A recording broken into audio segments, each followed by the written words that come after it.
It's Friday morning in the flyover states.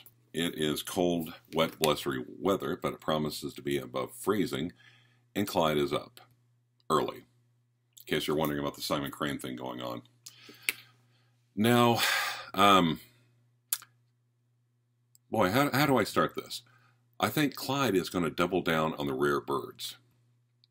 Now, one of the faithful followers here in the Red Dirt Diocese, Brett Orchard, pointed out something. He's like, hey, I looked on Fort Smith Craigslist, and isn't that a 1530? And I looked, and okay. And bad photography. It's so blurry and out of focus that at first I disregarded it. The mind just blanks over. It's just like, meh. And it's just like, well, I had it appraised, and it's worth $12,000, and $4,900 are best offer. And the more I looked at it, the more I had to really zoom in and get down on it to overcome the blurriness from the bad cell phone photography. The guy must have been photographing with an iPhone 3GS or something like that. And yeah, it appears to be accurate. So, in case you're wondering why I missed Friday night's Live with Clive, that's the reason.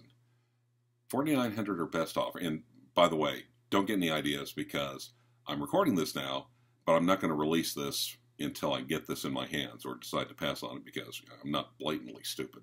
I'm not going to let anyone max me. So, $4,900, and I'm thinking, well, if I would have got the Rolex, the Batman, I wouldn't have the money for it. If I'd bought the Batman and said, hey, Clyde, wasn't that a rare bird right next to you? I'm like, shit. Be the same thing when I bought the President. The opportunity cost of the President was a two-tone, first-generation Daytona. It was a Mark I dial, and I could have got that for like $7,900 or $8,000. I'm kicking myself for it now. I've been kicking myself in the ass for 2 years. Be that as it may. $4,900, I'm going to try to clear my schedule. I'm going to keep an eye on road conditions. And if I can, I might call the guy and say, how much would you take for it? Would you take 4? Yeah. So, Brad, I owe you big time. I'll buy you a fancy lunch on me. Totally, dude. Thanks. That's one of the nice things about the collector community.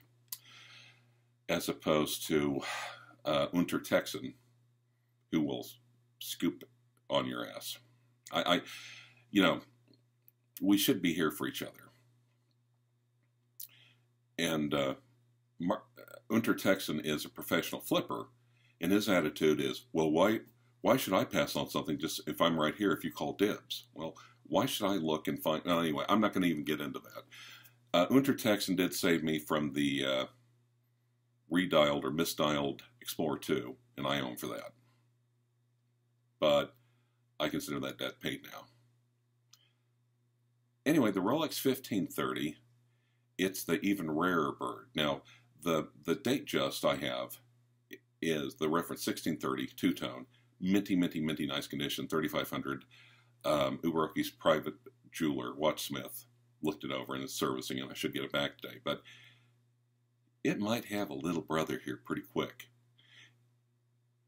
And the 1530 is the rare bird. They're talking about 1,500 were only made. So there's going to be a number of things. That's why I'm not going to release this now, because I don't want some asshole in Fort Smith to scoop and snipe. I have to worry. Fortunately, right now, it's not the giving up the fundage part is no problem. And even, I hate to say it, but I'm prepared to even ask asking price, because the asking price is reasonable. Even the guy said, well, it's been appraised at $12,000. I don't think he may not know how rare it is. He certainly didn't mention that in the ad. And it's been on there 8 days, so he might be starting to get a little twitchy and wanting to take care of it, or get rid of it. So, yeah. So, road conditions, I have to clear my schedule, I have to clear my docket. But if I can get a hold of him, I might be on the road really late tonight, but I'm totally going to go for this. Also, and if things don't work out, then I'm just going to keep my mouth shut Because the worst thing you can do on Craigslist is raise interest. Because if it's crickets are chirping, people start getting a little desperate. The more interest is raised, the less reasonable in their negotiations they become.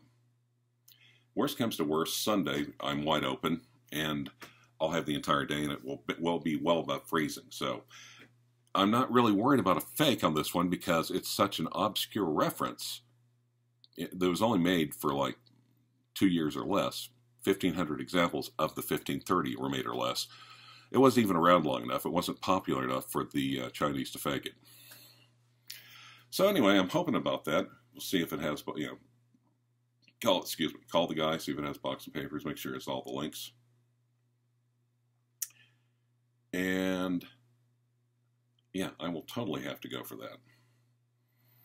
Now, if it doesn't have all the links, I can see what else we can do, but I'm hoping.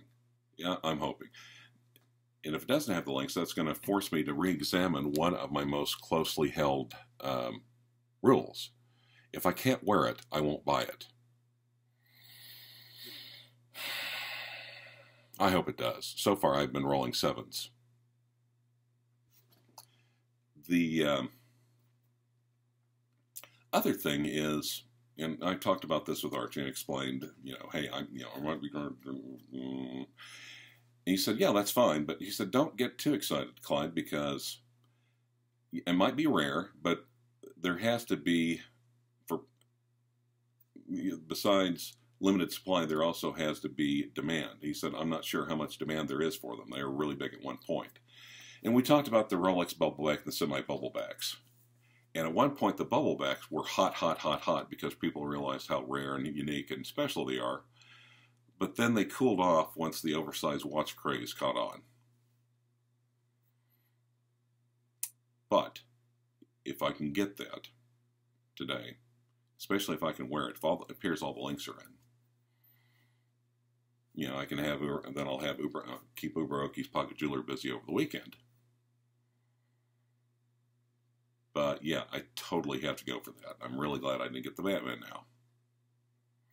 Opportunity cost. When you're looking at, so if you're posting something on Craigslist, take good photos. Seriously. Borrow someone with a decent cell phone camera. Hey, can you come over with your iPhone 9 or 8, 9 or 10 and take some pictures and email them to me and I will, buy you a hamburger? That'd be worth it. It's amazing how many times people cheap out or half-ass on something, and it's really going to cost this guy. The reason why it's still there is that he took shitty photographs. That's actually how I came across my first Rolex for a good price, because of older people and shitty photography. Also, if you're looking through Craigslist and OfferUp and the other places, don't skip over bad photography. Now, sometimes it's used to hide things, and sometimes it's ineptitude. Now, a lot of times if I suspect something's a fake, it's funny how they never seem to get that picture from right on over the top of the watch face, because a lot of people realize that the proper magnification of the Cyclops makes a difference. If it's a replica or fake, a lot of times it should be magnified 2.5 times, and often it's not. So how people get around that when they file a Craigslist posting with a fishy story is, my uncle, number one, my uncle, or I found it, or, whatever, or was willed to me, something that really can't be verified. And number two, they get real creative with the photography. The face will always be at an angle, never from head on. I'm totally not worried about this one again because it is completely an obscure reference. And once I get past the blurry photography, I realize it looks like it's in pretty good shape. So, wish me luck. Brad, I owe you big time, buddy. Thanks.